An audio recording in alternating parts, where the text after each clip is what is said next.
Hello, this is message to Mr. Eranomigo Obiedegbe. Epadomu. Owa no guwe gwana otoshebo mama no. Epa emi okpe wa me ni watamawe. Ime do imi we. Ma understand. Ene na wa gefo verioni. Wala wa gefo verioni.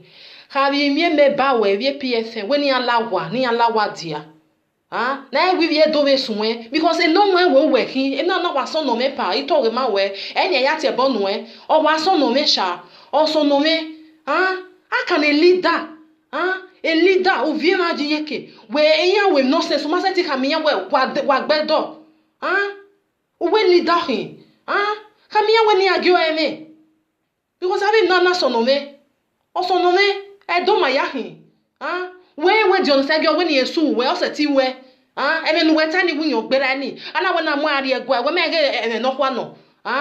o ma azen we mi azen e pala wowo ege na na do gbera ebe ri oni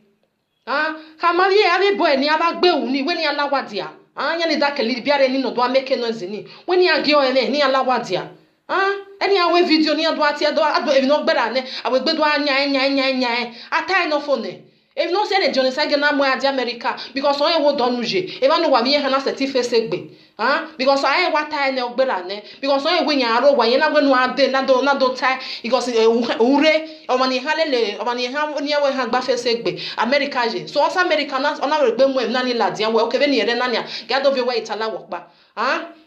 maybe we audio ibe ya ha ma we no la wo ati ege na na ofo very oni then ni ade PFN na we gbedo anya Wawe a freedom fighter wahi. Ona kwa freedom fighter na ya ko yari egbo mana. Emi go na wa emi awa se mi go ibi do. Eya esowo awa mwegegege wetin. Won sunu. E pala lead say unu lead say ato. As a leader, if you anya hala di say we don't dare try it. Why we gbe very on why do mu me gboto because yan mu we gboto na. Ado mu we gboto.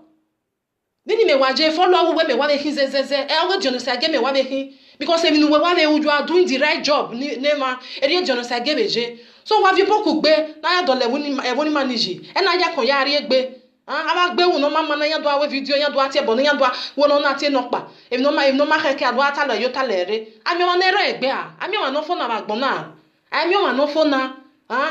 me no wa egu we wa me wa be mo gi me gbe e John Sagio we mo ge gbe we ne pani we wa be mo we so na da do ge ko nwa na gbibie ko to na ya do level manje we do ata we ala nya do ata we vie do nya so ye do so awu ma egba ne vie do we ne eno nwa no ke ni vie do ya fefe no vi un ya ku gbe audio etiku no pa ni kama we audio etiku no adobo me we John Sagio na kweti e bonu we o ma me se na ati e bonu we unwa nya we no jo me anything onwa but on ege ma we o wie go we no de no do ti e bonu because afa ya ona eke na we video o ti bonu no pa we video o ti bonu no pa e no gbara na ha we gbodo mu ha we gbodo John Sagio ajo ni me to bi me wa pe I me we pe na John Sagio forget it lawo ewe e bo ni ewe ne aba gbe wu ni we ni alawadia ni e ka mu we gboto because many ya we ni we ya disgrace we enya disgrace egbinya we ne leader ginya enya ha disgrace when you go any alawa instead ni ata we no he keni ata because all wa ata we ne freedom fighter wa ni ne me surprise me o he keno pala dia mu we John Sagio my brother you be bini obi do we hin obi do ma hin na ata so na wa mo logbe that do we very oni then I we video na do ate bo ne gbe mu we na wa be John Sagio kan o ma kan aba gbe uni no re ba ni because agbe uni hin because oni re ba ni o we na because ama no ne re gba we gbe ni uni which kind problem be all this one e pa lawo we paranomigo we me do gbe ajo na ge I pray no so bo we so lawo wo ka me PM me ba we ni alawadia we ni agi o eme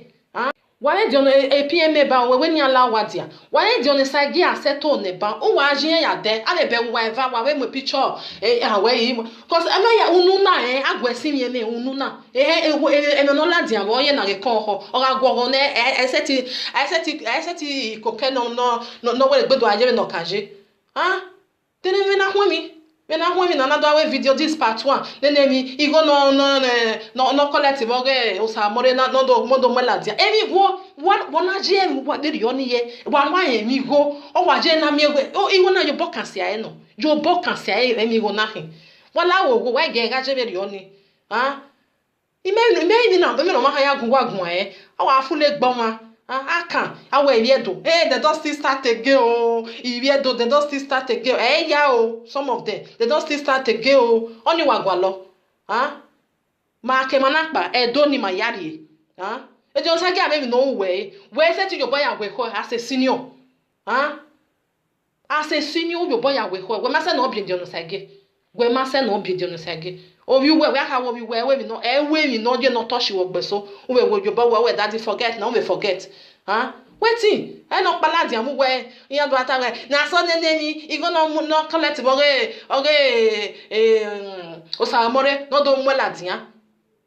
gwani we wala wo we ga je ko ya mu iviedo because man na iviedo na maka mu egbe magboto ni vie gon ma do amu egbe magboto ni vie gon na between two of una no ofone because just again on one ho egele soft no o ene gele di oni no one need apologize finish wa no PF member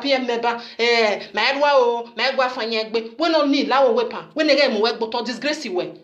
wa ha ya vie ma PF member re ma no vi ojo e ga vie ma gbe ojo abe ma ne rere ma gba ni e ga fi ojo lawo go ono na no legbe li biare no ma gwa fanya egbe yen egbe nu inu opono fe we boy na ti Europe we no gunu ka me we na mu we gboto because e me so ve ba ni ya mu we gboto mo ta ma we ma ya wa ga vie PF member ni Rabati Vedario, or Atawe, some of them why you were and you're giving information. A palawo go lead say, Lawo go. He don't even wear to judge anybody. So now and no for me. Now way in your setone, if you're going to remain out way, in a gigwe, I mean always for very only. Me matter how a Dimorphy was settled, but who could tell there who call so forgetting a Dimorphy when not get West, not your bonus, I'm always on your mouth video one the noya over your way. Walking the nakpo boji na for because we e me so gele no very oni ya wa mi ene ya akpo bojo no make na ereni we gbe sefu e ya sajo no make na we gbe mu fe igbina na wa ga gbe na se no wa we freedom fighter wa gbe na se wala wo wa we freedom fighter ni wa we se